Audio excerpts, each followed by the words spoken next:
Are you thinking about downsizing as you plan for or are already in retirement? If so, in this episode, we go through all the details. To learn more about how to secure your retirement and all the different elements you need to know, please subscribe to our channel and hit the bell so you'll be notified when we release episodes every Monday. We have helped hundreds of our clients gain clarity and get on the path to a great retirement. Now it's your turn. Let's dive in.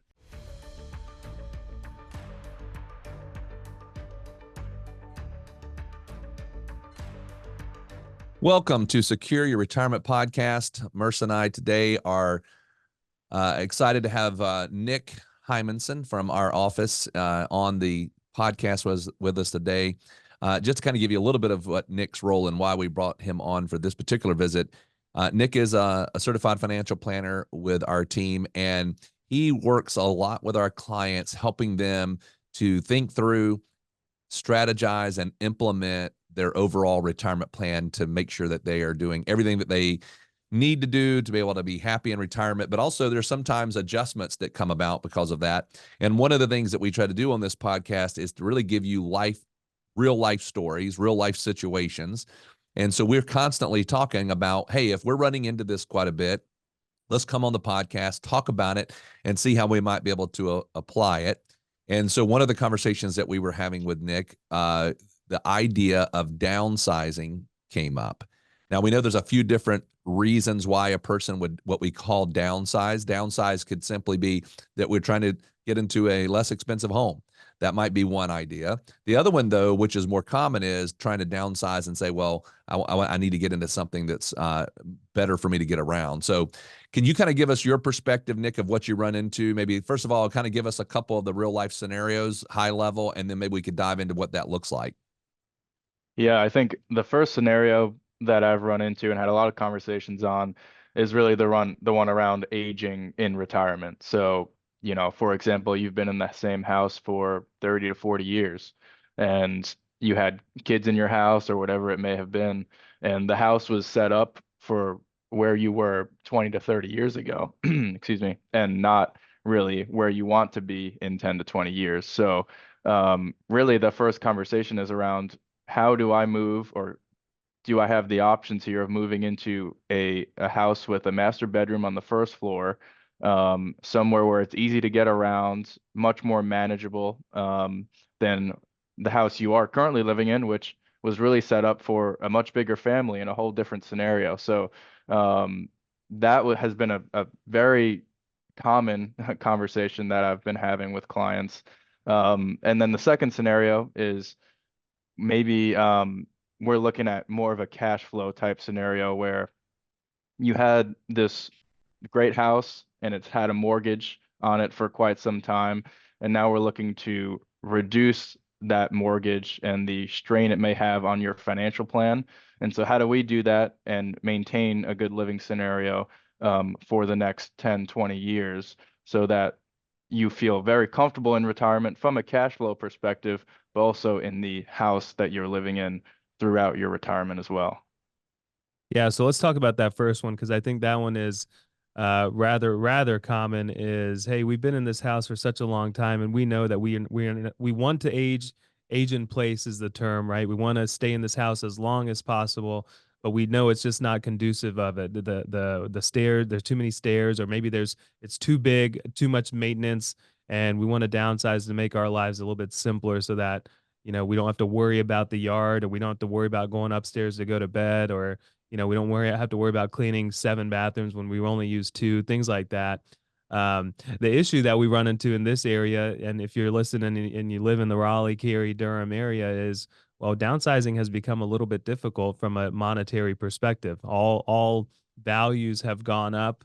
And so a lot of the conversations we're having in these meetings is, well, does it make sense? Does it make sense to downsize? And when we look at it from a financial planning perspective, even if it's an even exchange, dollar for dollar, it's not costing us anything. And Nick, you can chime in, but we'll run these in the plans, and what do we see, even if it's like a even exchange, what is someone picking up that we think makes a lot of sense? Yeah, even for that scenario where it's an even exchange or close to an even exchange, you pick up a lot of resources that you just didn't have. So, we have a lot of clients who are interested in talking about 55 and up communities. So you've heard of Del Webb and maybe some others.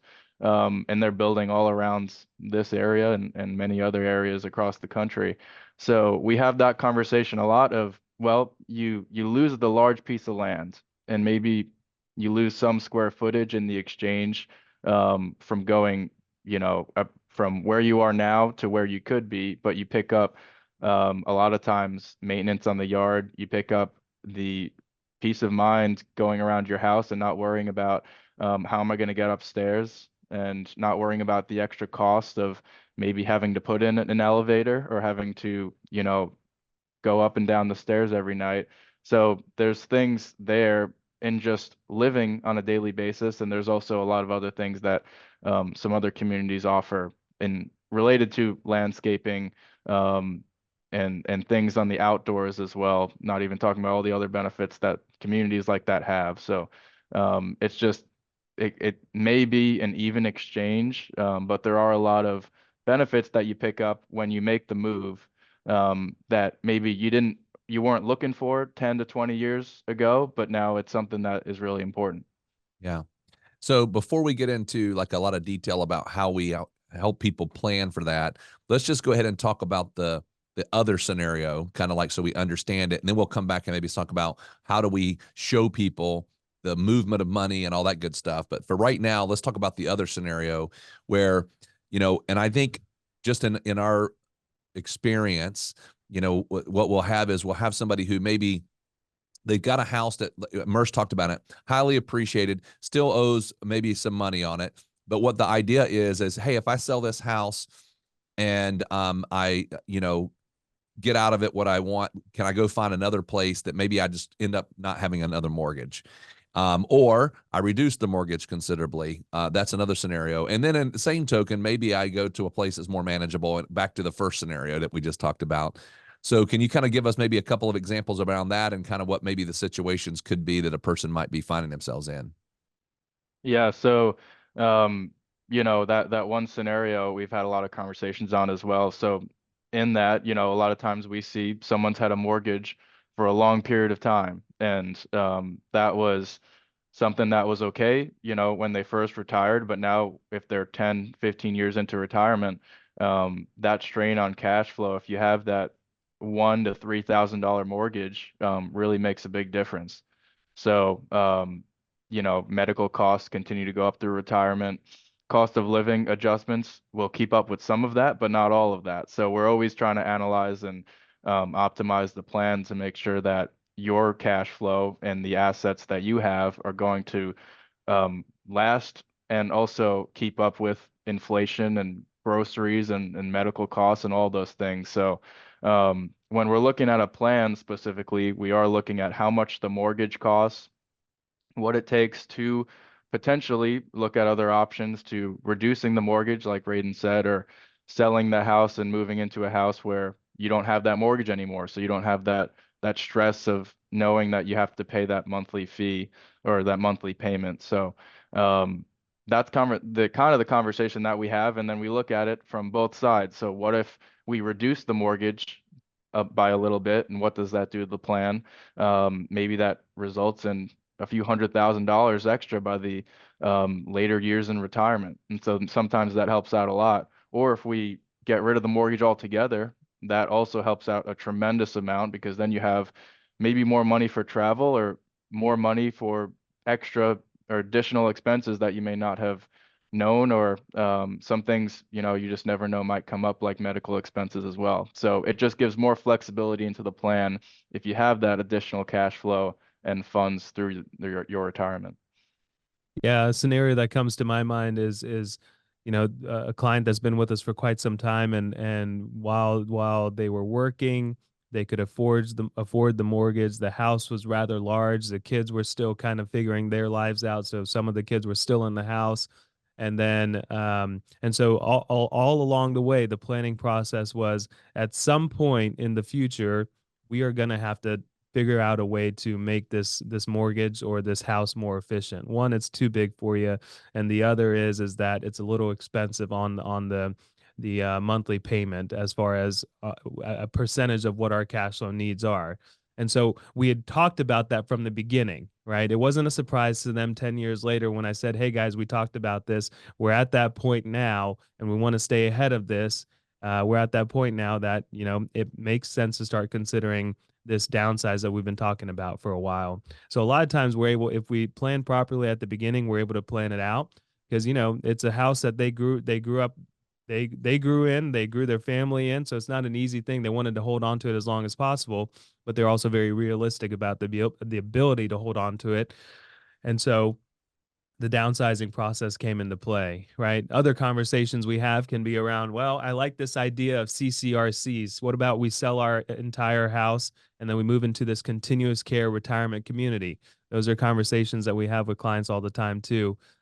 In general, Nick, though, what do these in our financial plan strategy meetings now, because we've talked kind of about, well, here's one type of scenario, here's the other type of scenario. In both cases, we're looking to either do something out of convenience. So go back to that one that's like, well, we're not saving any money, but we're downsizing. We're cutting our house in half so that our life's going to be a lot simpler. To me, that's convenience.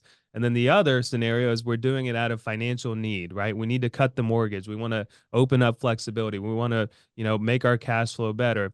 In both scenarios, though, how do we actually do this from a numeric perspective in our strategy meetings? Yeah, so in the meetings, of course, we'll go through the software and make adjustments so that you can see exactly how these changes would result throughout throughout your retirement. So we look at, let's say the target date is 5 years from now. So 5 years from now, we can actually simulate what that may look like if you were to sell your house at whatever price we think it may be worth in 5 years. The taxes or the tax consequences of selling your house for a gain, and then also what it would look like if you to use some of those funds to buy into a CCRC, and that's multiple scenarios that we run through, or just another house that is better for your scenario. So we go through all of that, and let's say we sell the house in 5 years, we can simulate you paying capital gains taxes on that if there are any.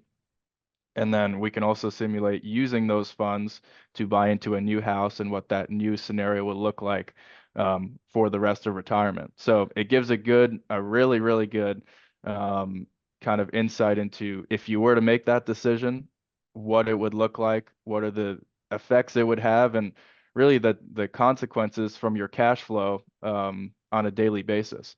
So it is a big change, but it's also something that could be a huge benefit if you were to make that change. So really in all of those meetings, we're going through the scenarios and answering any questions, showing you exactly what that would look like. Yeah. So really what we've got very likely as you listen to this is we've got maybe some folks that are listening to this that are clients already.